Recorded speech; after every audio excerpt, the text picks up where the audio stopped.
When your whole identity is tied up in the work that you do, you may not be as successful at your work as you'd like to be. Because people who understand that they're more than their job are more likely to be resilient and adaptable and therefore successful at work. I'm Cameron Brooks and I help develop leadership potential at the Melbourne Business School. And I believe not letting your job define you is critical for success, particularly in a changing world.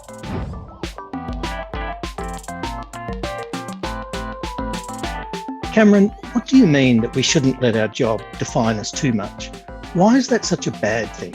Because working for a living and living a life are two different things. So when we're over-invested in our work, we can under-invest in other aspects of our life that are really important. So we might under-invest in our health, or we might under-invest in our relationships with people who are important. So that might be our friends or our family.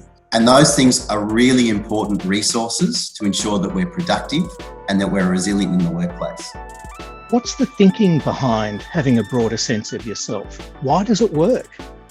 I suppose the important thing, Ian, is we haven't got all of our energies or resources invested in the one thing. So therefore, if we've got a number of areas in our life that give us a sense of purpose and meaning, a sense of success, if one aspect of our life is going well and maybe one aspect isn't, it can help us ride out through some of those areas where aspects of our life aren't so successful.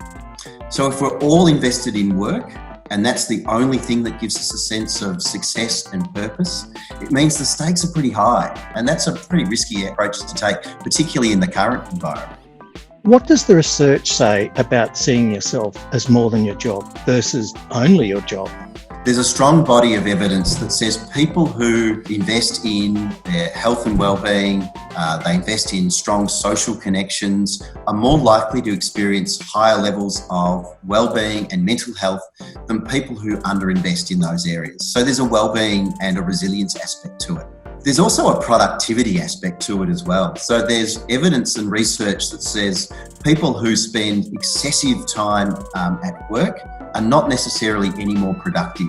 A Stanford research paper looked at people who worked 70 hours a week, and they found they were no more productive than people who worked substantially fewer hours. In fact, Ian, productivity starts dropping off after working 49 hours. And what do you do to broaden your sense of worth beyond your work? What are your interests and passions?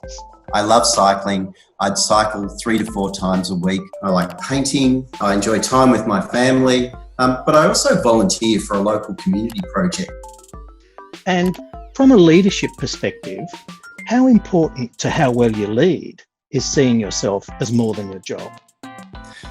As a leader, you create an incredible impact into the organisation. People are looking to you to set their cues as to what's the right way to do things and how should they show up. So being more aware of the impact that you might be having can have a tremendous impact on other people to ensure that they can lead a life that's more in line with their own purpose and values as well.